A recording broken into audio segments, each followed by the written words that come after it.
Chicos, buenas tardes. Hoy vamos a continuar con los trastornos del estado de ánimo. En las clases pasadas hemos hablado sobre la depresión, también diferenciamos lo que es la depresión del duelo y caracterizamos la melancolía desde el punto de vista psicodinámico, entendiendo que desde el lenguaje clínico es equivalente a la depresión, o al episodio depresivo, a la depresión clínica o al trastorno depresivo, depende del caso. Entonces, hoy, en este marco de trastornos afectivos, vamos a conversar un poco en relación al trastorno bipolar, que se caracteriza, como su palabra lo dice, su nombre lo dice, bipolar, bi de dos polos, en el que las personas, desde que empiezan a desarrollar el trastorno, suelen tener episodios que pueden ir al polo de la depresión o al polo de la manía o hipomanía. Como ya revisamos el polo de la depresión cuando vimos los trastornos depresivos en la clase pasada, el día de hoy nos vamos a dedicar al polo de la manía, entendiendo que para que una persona presente el diagnóstico de trastorno bipolar es necesario que cumpla por un periodo de tiempo con los criterios diagnósticos y con los síntomas propios de los episodios. No se trata simplemente, como se ha sido tratado el tema por allí en la gente, entre la gente en la calle, en telenovelas, en series, donde cualquier persona que presente alguna oscilación del estado de ánimo repentina ya es catalogado por los otros o por sí misma como bipolar. No se trata de eso. Es necesario que la persona cumpla con los tiempos requeridos para un episodio y con los síntomas de ese episodio.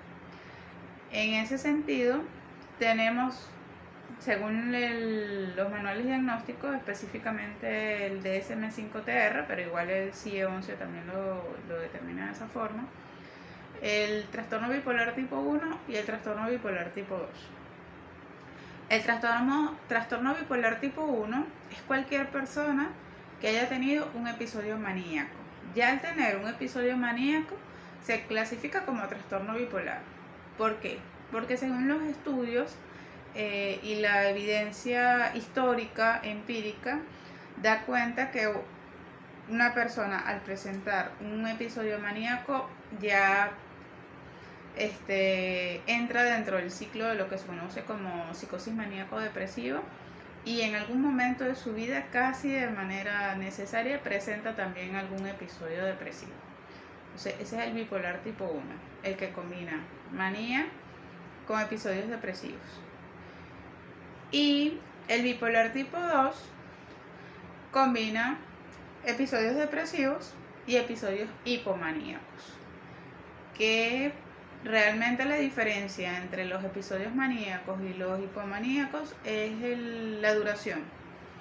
Los maníacos debe de tener la persona por lo menos una semana con los síntomas y en el caso del hipomaníaco 4 días al menos. Entonces se trata de una menor cantidad de tiempo con los síntomas, básicamente. En ambos casos, como les dije al principio, las personas suelen tener estos episodios, no necesariamente de manera continua. Mucha gente cree que está deprimido, cumple con la semana una o 2 semanas del episodio depresivo y luego enseguida tiene el episodio maníaco o viceversa. Se da, puede ser que sí que suceda de esa forma, sobre todo cuando las personas no tienen un tratamiento farmacológico adecuado. Pero también puede pasar que tenga alguno de los dos episodios, póngase el maníaco, pase un tiempo y luego tenga el episodio depresivo. O sea, necesariamente no tiene que ir uno consecutivamente en el tiempo al lado del otro. Esas son las cosas generales que les puedo ir diciendo en relación al trastorno bipolar. También dentro de este capítulo del DSM-5-TR, que se llama trastorno bipolar y otros trastornos relacionados, tenemos estos dos que ya les mencioné. También el trastorno ciclotímico, que se trata cuando ya una persona tiene más de 2 años cursando con periodos variables del estado de ánimo que se pueden clasificar como depresivos o hipomaníacos, pero que no llegan a cumplir la cantidad completa de síntomas para poder caracterizarlo como un episodio. Por eso dije la palabra periodos, ¿no? Periodos de tiempo depresivos o hipomaníacos que no llegan a cumplir con los criterios de diagnóstico, por lo menos durante 2 años. Eso se llama trastorno ciclotímico.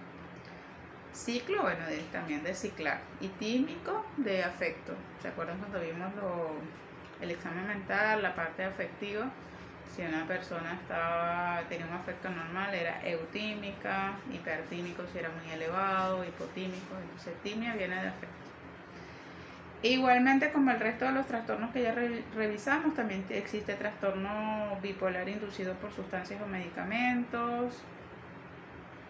Por ejemplo, se ve el caso que las personas que toman por mucho tiempo o en muy alta dosis los antidepresivos puede eso contribuir al ciclaje al episodio maníaco. Por eso es muy importante la revisión farmacológica, ya que las personas que padecen de trastorno bipolar en su fase depresiva no pueden tomar solamente el antidepresivo, sino que también tienen que asociar un estabilizador del humor, ya que como tienen esa tendencia de ciclar al otro polo, si solo toman el antidepresivo, eso puede llevarles a que tienen un estado de ánimo muy bajo en ese momento, toman el antidepresivo y ciclan a la manía, y no es la idea. Tiene que tener un estabilizador del humor, y también el psiquiatra tiene que evaluar en qué momento, cuando ya pase el episodio depresivo, debe evaluar para retirar ese antidepresivo y no lo lleva a ciclar al otro polo. Eso es un ejemplo de cuando puede ser inducido por medicamentos. Inducido por sustancias, bueno, puede ser anfetaminas, también medicamentos como la L-Dopa, esteroides,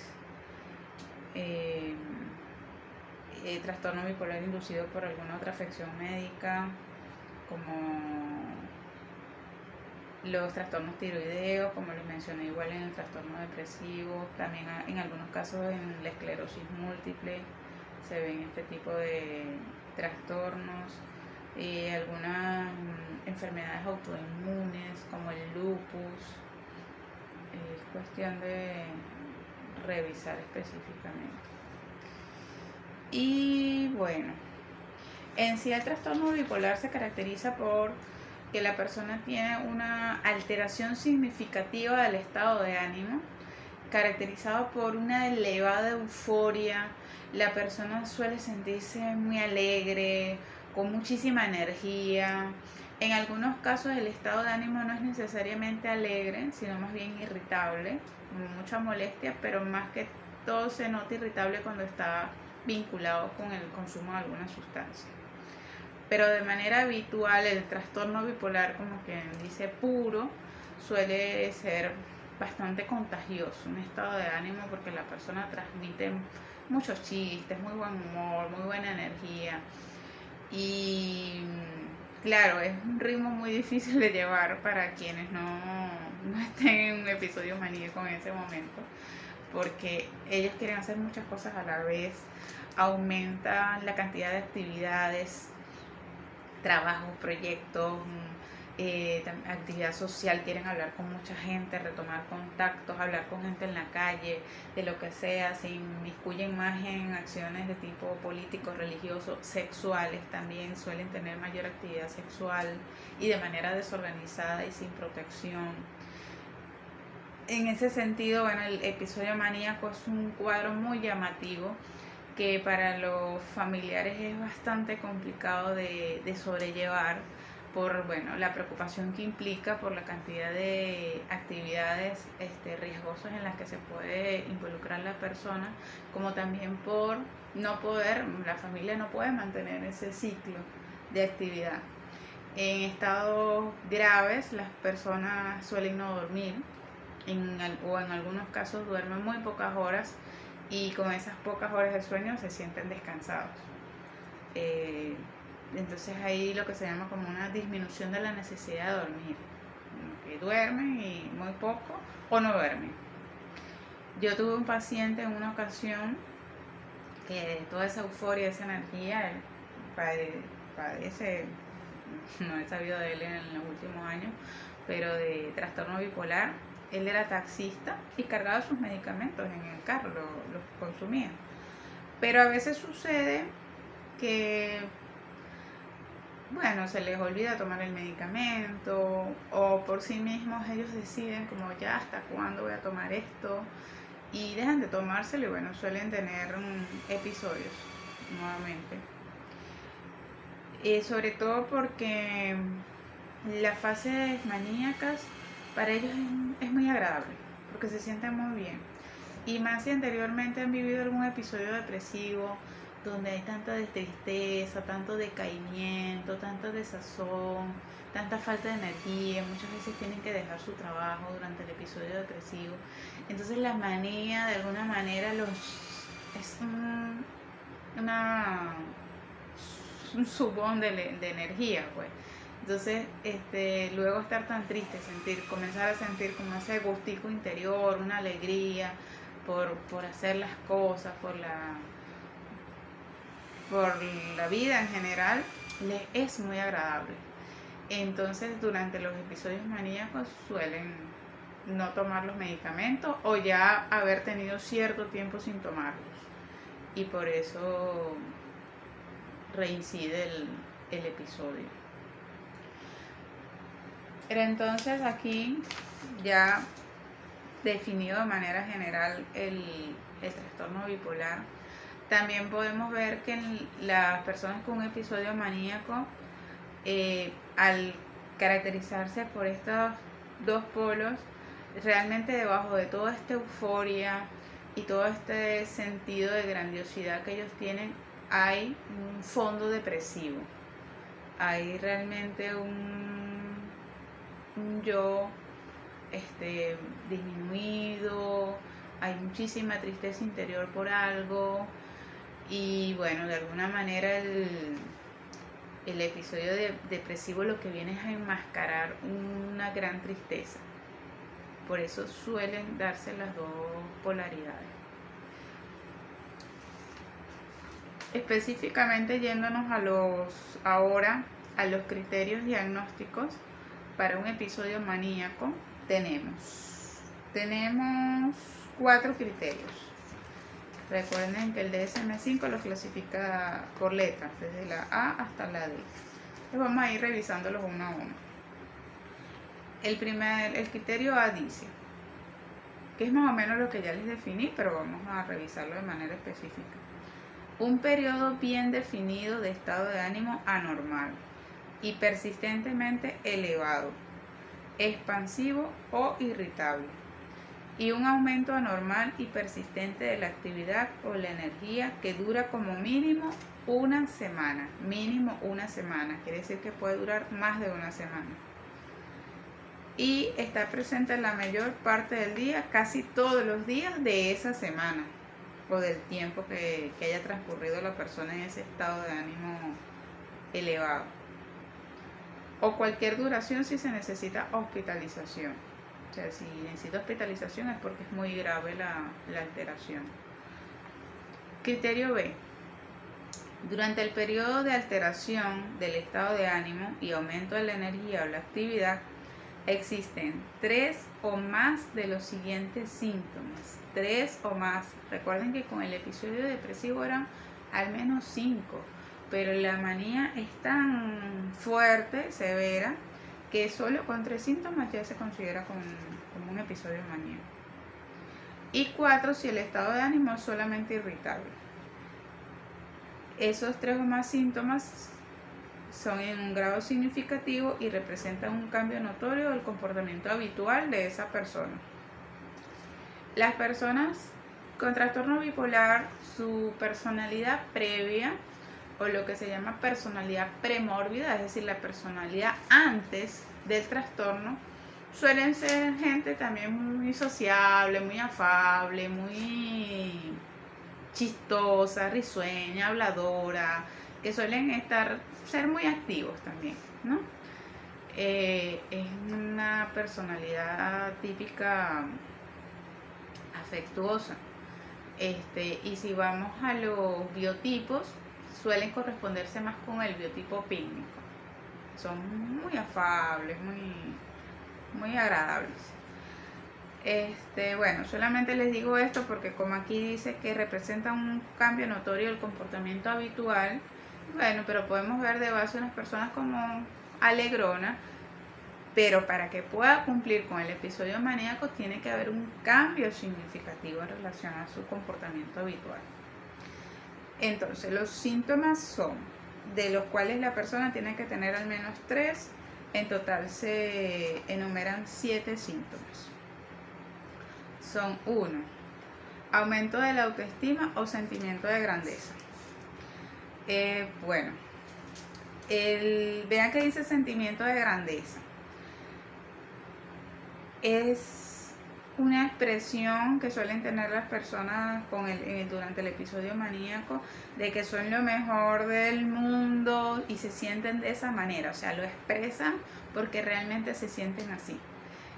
Por ejemplo, si esa persona es médico, pues yo soy el mejor médico del mundo, pero de una manera así como reiterativa, persistente, así no tenga bases sólidas en función de eso. Igualmente la autoestima. A pesar que de fondo puede haber como les dije anteriormente, realmente una baja autoestima, pero durante el episodio maníaco todo esto se adorna. Entonces suelen expresarse como una persona muy segura de lo que está diciendo y muy segura de lo que está haciendo. El segundo síntoma es disminución de la necesidad de dormir, ya se los mencioné. Se siente, por ejemplo, se pueden sentir descansados después de solo 3 horas de sueño. Este paciente que les decía hace rato, que les iba a dar un ejemplo y se me pasó, en relación al sueño, es que él sentía tanta energía y también se les ocurren cosas muy peculiares. Él vivía en Caracas en ese momento, cuando era taxista, y a él se le ocurrió que él quería comerse una cachapa, pero una cachapa de Ciudad Bolívar. Entonces, en pleno episodio maníaco, él se fue en su taxi hasta Ciudad Bolívar, llegó a Ciudad Bolívar el otro día a las 6 de la mañana, buscó algún local, algo así, se comió su cachapa y después se regresó nuevamente para Caracas. Son bastantes kilómetros y eso para él fue normal. O sea, él no se sintió cansado, no durmió toda la noche, el día siguiente tampoco durmió porque estaba de regreso y como si nada, ¿okay? Entonces, no, disminución de la necesidad de dormir, él no sintió ninguna necesidad de dormir. 3. Más hablador de lo habitual. Bueno, típico, si ese señor hubiera tenido en el taxi a alguien con quien pasar esas horas de viaje, hubiera pasado fácilmente todo el camino hablando, mientras la otra persona seguro se estaría cayendo de sueño o se duerme y él sigue hablando solo. Es notablemente el más hablador de lo habitual y también puede estar taquilálico. El ritmo, usualmente hablar mucho, sino a una velocidad que a veces taquilálico es incomprensible, pues llega un momento en que puede ser incoherente en fases muy graves de la manía, porque la persona piensa tan rápido, está ese ritmo cerebral eléctrico tan elevado o electroquímico, que el órgano fonador no da cuenta de la velocidad con la que quiere transmitir las ideas. Entonces habla mucho y muy rápido. Puede pasar. En fases muy graves del episodio maníaco. El episodio maníaco se clasifica en leve, moderado y grave. Entonces en fases muy graves puede ser inentendible el lenguaje por eso. Cuarto síntoma, fuga de ideas o experiencias subjetivas de que los pensamientos van a gran velocidad, lo que les decía ahorita. Fuga de ideas, bueno, que las ideas pueden ir de un tema a otro. Igual la persona suele transmitir esto que les digo, epa, es que quiero decirte todo lo que pienso, pero va muy rápido. Ellos suelen darse cuenta, por eso dice experiencia subjetiva, porque lo notan. 5. Facilidad de distracción, es decir, la atención cambia demasiado fácilmente a un estímulo externo poco importante o irrelevante, según se informa o se observa. O sea, según lo pueden decir otros familiares o uno observa mientras la persona está conversando o uno lo está viendo en algún contexto, que puede saltar de un estímulo a otro.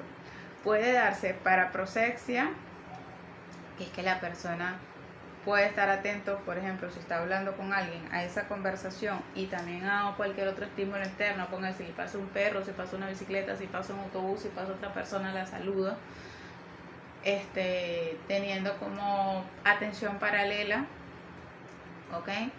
Perdiendo en muchos casos el foco de la atención de una cosa para otra. Puede ser hiperprosexia en el sentido que puede estar prestando atención a los estímulos externos, pero puede volver con facilidad a esa conversación que tenía. Entonces está atento aquí y allá también, pero retoma el punto de atención. O puede ser hipoproséxico en el sentido que no retoma nada, sino que va saltando de un estímulo a otro y su atención se va dispersando en función de los estímulos que vayan sucediendo. Está muy, muy disperso. Entonces, hay que ver en cada persona, o sea, hay una facilidad de distracción, pero vean que podemos tener formas de atención diferentes también en cómo se expresa esa facilidad de distracción. Síntoma número 6, aumento de la actividad dirigida a un objetivo, también se los mencioné hace rato. Hay aumenta mucho la actividad general de la persona en episodio depresivo. Aquí dice, por ejemplo, la actividad social en el trabajo, la escuela o la actividad sexual, inclusive o agitación psicomotora, es decir, actividad sin ningún propósito no dirigida a un objetivo. Entonces vean que el síntoma se divide en dos. Puede haber aumento de la actividad dirigida a un objetivo, hacer cosas. Por ejemplo, tengo una amiga que padece de trastorno bipolar y ella cuando está en episodio maníaco suele como conseguirse muchos trabajos a la vez. Entonces está en su trabajo habitual, más otro trabajo, más otro, como 3 o 4 trabajos. Pero no solamente que sean 3 o 4 trabajos, sino que en todos se ve inmersa en ellos de manera muy profunda. Entonces evidentemente no le da tiempo para hacerlos todos, pero como tiene disminuida la capacidad, la necesidad de dormir, entonces duerme menos para poder dar cuenta de los trabajos, pero al mismo tiempo ella quiere hacerlo. Entonces en este caso es un aumento de la actividad dirigida a un objetivo, porque en el caso de ella son objetivos laborales y procura cumplirlos a todos. Lo que le pasa a ella, lamentándolo mucho, es que luego que se mete en tantas actividades porque no se está tomando el medicamento o en una dosis que no es la indicada para regularle los episodios, se va al polo depresivo y no puede dar cuenta de la cantidad de trabajos en la que se metió. Entonces allí eso más bien le ayuda a mantener el ciclo depresivo porque se siente muy mal a su vez porque se metió en un montón de cosas que ahora no puede sostener y evidentemente no lo puede sostener porque está muy deprimida, pero es que para cualquier persona en un estado normal le sería muy difícil de sostener. Entonces bueno, es un asunto bastante complejo. Y el síntoma número 7 es la participación excesiva en actividades que tienen muchas posibilidades de consecuencias dolorosas. Por ejemplo, dedicarse en forma desenfrenada a compras, juergas dice aquí, no sé cómo se dice, indiscreciones sexuales o inversiones de dinero imprudentes. Que suele pasar también que dentro de este aumento de la actividad suelen, por ejemplo, hacer apuestas y someterse a situaciones de riesgo, de repente un dinero que tenían ahorrado, guardado con un objetivo que lo tenían evidentemente así antes del episodio maníaco, llega el episodio maníaco, ven el dinero allí y no, bueno, lo voy a apostar porque seguro así lo va a multiplicar y va a ganar. Entonces se mete en una situación de riesgo y hay gente que, bueno, pierde el dinero, pierde todo lo que tenía y resulta que no le queda luego el ahorro con el que había trabajado durante tanto tiempo. Pasa en las personas con juego patológico, pero en este caso es debido al episodio maníaco que está cursando. O someterse a relaciones sexuales riesgosas, es decir, sin medidas de protección contra enfermedades, con personas desconocidas, promiscuidad, etc. Entonces, bueno, estos son los 7 síntomas. La persona solamente con cumplir 3 de estos ya cumple con un episodio maníaco.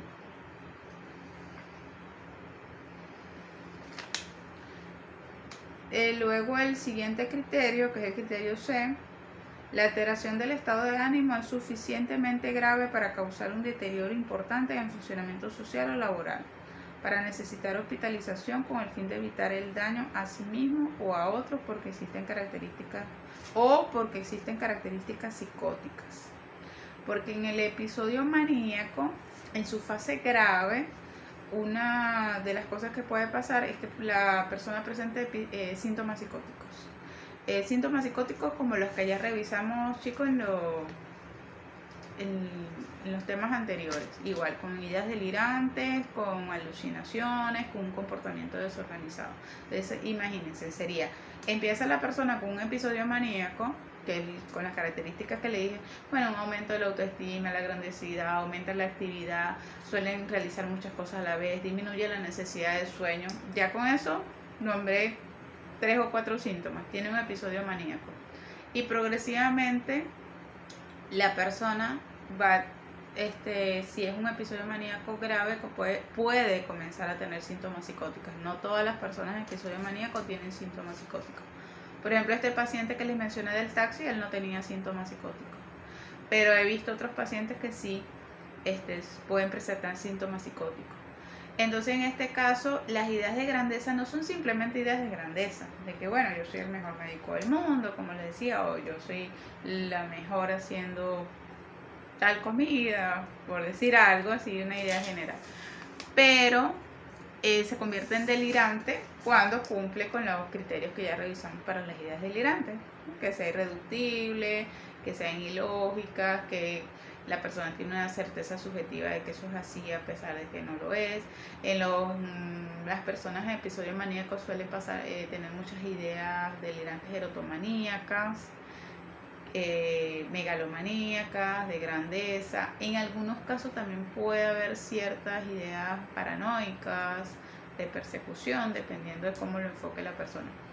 También son muy comunes cuando ocurre el episodio psicótico, ideas delirantes místico-religiosas, porque bueno, está acompañado con la idea de grandiosidad. Yo soy la Virgen María, yo soy el Niño Jesús, yo soy el Mesías, ideas mesiánicas, porque bueno, es la mayor grandiosidad que puede existir. Yo soy el Salvador, ¿sí? Yo soy la Divina Misericordia, me decía una vez una paciente, cosas por el estilo, cuando llegan al episodio psicótico, que no se da en todos los casos. He conocido muchas personas con trastorno bipolar que nunca han tenido ningún episodio maníaco con síntomas psicóticos. También el episodio depresivo puede ser con síntomas psicóticos, dependiendo del caso. Pero no, como les decía, como se clasifica en leve, moderado o grave, no todas llegan a ese nivel de gravedad. Ajá. Y el criterio D dice: el episodio no se puede atribuir a los efectos fisiológicos de una sustancia o a otra afección médica, ya que si se atribuye a los efectos fisiológicos de una sustancia no sería un trastorno bipolar puro, sino que sería un trastorno bipolar debido a los efectos de una sustancia. sería otra clasificación.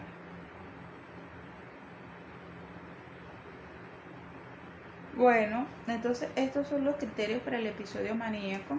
En el caso del episodio hipomaníaco, hipo es de bajo, sería un episodio maníaco de menor intensidad. Los criterios son exactamente los mismos, solo que en vez de la duración de una semana, que sería más tiempo, más intensidad, es solamente de 4 días. Es más corto el episodio hipomaníaco, que la persona presente los síntomas. Ya revisados los criterios diagnósticos del trastorno bipolar y sus síntomas específicos, del episodio maníaco, porque bueno, el trastorno bipolar ya se los expliqué previamente, que es tipo 1 si es con episodios maníacos. Solo con un episodio maníaco ya se clasifica a la persona con trastorno bipolar, porque en algún momento va a presentar se espera que presente algún episodio depresivo, entonces trastorno bipolar tipo 1. Y el tipo 2 cuando la combinación es con episodios hipomaníacos.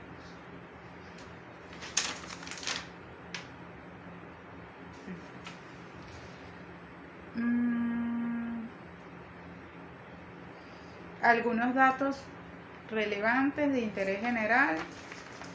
La prevalencia del trastorno bipolar es del 0,6% en la población general, o sea, de 100 personas, 0,6 tienen trastorno bipolar, que es menos de una persona. El primer episodio suele ser aproximadamente a los 18 años, pero yo he visto más que puede ser a los 20 y pico, 25, inclusive cerca de los 30, inicio de los 30, como más en la segunda década de la vida. Inicio de la tercera. Los factores de riesgo suelen ser más comunes en países ricos. ¿Qué les parece? En países ricos ahí es de 1,4% y en los países pobres de 0,7%. Tenemos algunas ventajas. Las tasas son más elevadas en personas separadas, divorciadas o viudos. Así es que, gente, mantengan su pareja, cásense. Desde el punto de vista genético, las personas que tienen familiares, por ejemplo, padres, algún tío o familiares con trastorno bipolar, tienen 10 veces más probabilidad de padecer de trastorno bipolar. O sea, es bastante elevada la incidencia familiar genética. De hecho, cuando uno hace las historias clínicas,